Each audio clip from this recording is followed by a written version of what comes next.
అందరికీ మన ప్రభువును రక్షకుడైనటువంటి యేసుక్రీస్తు వారి పేరిట ప్రేమపూర్వకమైనటువంటి వందనాలండి.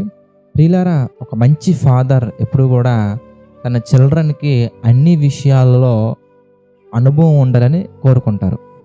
ఇంకా క్లియర్గా చెప్పాలంటే అన్ని విషయాల పట్ల అవగాహన కలిగి ఉండి ప్రతి పరిస్థితిలో కూడా దెబ్బతినకుండా అనుకూలంగా ఉన్న పరిస్థితులైనా కానీ ప్రతికూలంగా ఉన్న పరిస్థితులైనా కానీ లైఫ్ని లీడ్ చేసుకుంటూ ఒక గొప్ప వ్యక్తిగా ముందుకు వెళ్ళాలని కోరుకునే వ్యక్తే నిజమైనటువంటి ఫాదర్, బెస్ట్ ఫాదర్ కూడా. అలాగే అలాంటి ఫాదర్స్ ఏం చేస్తారంటే తన చిల్డ్రన్కి కావాలని కొన్ని పరీక్షలు పెడుతూ, కొన్ని ట్రైనింగ్ ఇస్తూ, కొన్ని నేర్పించుకుంటూ వెళ్తూ ఉంటారు. మనం అందుకే అలాంటి సినారియోస్లో ఒక సినారియో మనకి బాగా గుర్తుంటుంది. ఎక్కువ ఫాదర్స్ చేసే సినారియో ఏంటంటే ఈత నేర్పించడానికి పిల్లల్ని కావాలని స్విమ్మింగ్ పూల్లో కానీ, లేదంటే ఒక చిన్న బావిలో కానీ, ఒక చిన్న చెరువు లాంటివి ఉంటాయండి, చిన్న చిన్న గుంటలు అంటూ ఉంటారు, వాటిల్లో కావాలని తన పిల్లల్ని వదిలేసి బయటకు వస్తూ ఉంటారు.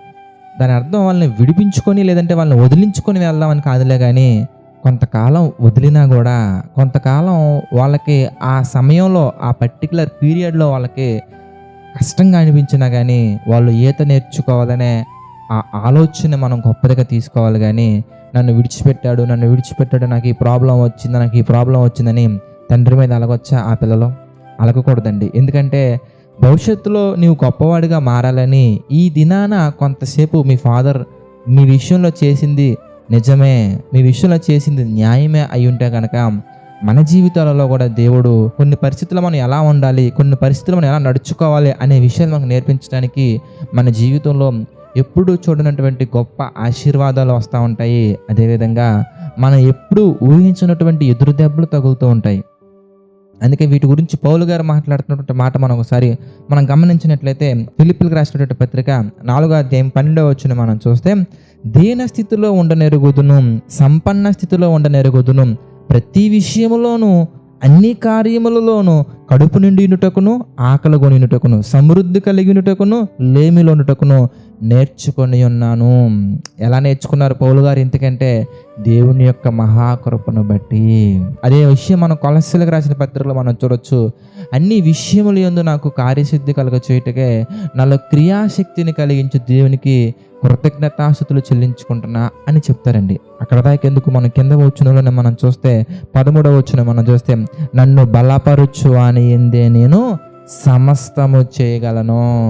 అంటే పౌలు గారికి దేవుడు దేని స్థితిలో ఎలా ఉండాలో నేర్పిస్తున్నారు, సంపన్న స్థితిలో ఎలా ఉండాలో నేర్పిస్తున్నారు, సమృద్ధి కలిగి ఉన్నప్పుడు ఎలా ఉండాలో నేర్పిస్తున్నారు, లేమి కలిగి ఉన్నప్పుడు ఎలా ఉండాలో నేర్పిస్తున్నారు. మనం నేర్చుకోవాల్సింది ఏంటంటే ప్రతి స్థితిలో కూడా మనం ప్రభువుకు ప్రతికూలంగా మారకుండా మన యొక్క ప్రవర్తన అంతటి మీద దేవునికి అధికారాన్ని ఇచ్చి మనం పరిశుద్ధంగా ఉంటూ దేవునికి ప్రతి పరిస్థితిలో కూడా కృతజ్ఞతాస్తుతులు చెల్లించుకుంటూ మనం ముందుకు వెళ్ళాలి. అందుకే పౌలు గారు మరొక సందర్భంలో అంటారు, ఎడతెగక ప్రార్థన చేయడి, ప్రతి విషయమందును కృతజ్ఞతాస్తుతులు చెల్లించుడి. మనకు ప్రాబ్లం వచ్చినప్పుడు కూడా బ్రదర్ ప్రాబ్లం వచ్చినప్పుడు కూడా, ఎందుకంటే ఆ ప్రాబ్లం అనేది ఇట్స్ ఎ టెంపరరీ, ఎందుకంటే అందులో నువ్వు నేర్చుకోవాల్సిన విషయాలు ఉన్నాయి. అందుకే మరొక సందర్భాలు అంటారు, సాధారణంగా మనుషులకు కలుగు శోధన తప్ప మరేది మీకు రాదు. అంతేకాదు దేవుడు ఏం చేస్తున్నారో తెలుసా, దాన్ని తప్పించుకోవడానికి మార్గాన్ని కూడా ఇస్తున్నారు. ఆ మార్గంలో కనుక నువ్వు ఫెయిల్ అయిపోతే కనుక తప్పకుండా దేవుడే నిన్ను కాపాడతాడు. తండ్రి స్విమ్మింగ్ పూల్లో వేసిన తర్వాత పిల్లవాడు సరిగా ఈత నేర్చుకోలేనప్పుడు ఏం చేస్తారు? నీకు ఈత రావట్లేదని చూసి వదిలేసి వెళ్ళిపోతారా? అది కదండి.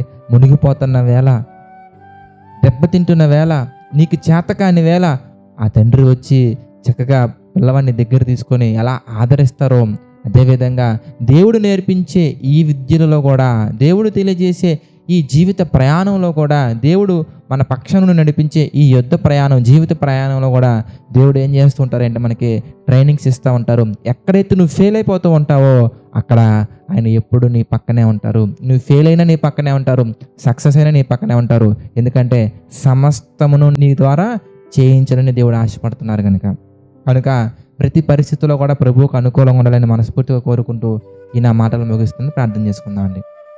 దయగల తండ్రి, ప్రేమగల దేవ, అనేకమైన విషయాలు మాకు తెలియజేస్తూ ఈ డైలీ డివోషన్ ద్వారా మా తండ్రి మమ్మల్ని ఎంతగానో బలపరుస్తున్న కృతజ్ఞతాస్తుతులు చెల్లించుకుంటున్నాము తండ్రి. ప్రభు ఈ డైలీ డివోషన్కి మా తండ్రి సహకారం నిలబడుతున్నటువంటి ప్రతి ఒక్కరిని మీరు జ్ఞాపకం చేసుకోండి, దీవించండి, ఆశీర్వదించండి తండ్రి. దేవా, ఎన్ని పరిస్థితులు వచ్చినా, ఎన్ని ఆటంకాలు వచ్చినా కూడా మా తండ్రి మీ కొరకు నమ్మకంగా బ్రతికే శక్తిని, ధైర్యాన్ని మా అందరికి అందించండి, సహాయం చేయండి తండ్రి.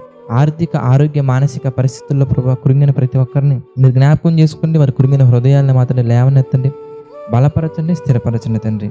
దేవా, నమ్మకంగా యథార్థంగా పరిచయం చేస్తున్న ప్రతి ఒక్కరిని జ్ఞాపకం చేసుకుని వారి పరిచయని దీవించండి, ఆశీర్వదించండి తండ్రి. ప్రభువా, సమస్త మహిమ, ఘనత, ప్రభావాలు మీకే చెల్లించుకుంటూ ప్రతిదీ మీ చిత్త ప్రకారంగా మా అందరి జీవితాలలో జరిగించమని వేడుకుంటూ మా ప్రభువును రక్షకుడైన యేసుక్రీస్తు వారి పేరిటి ప్రార్థన అడిగి వేడుకుంటున్నాము తండ్రి. ఆమెన్.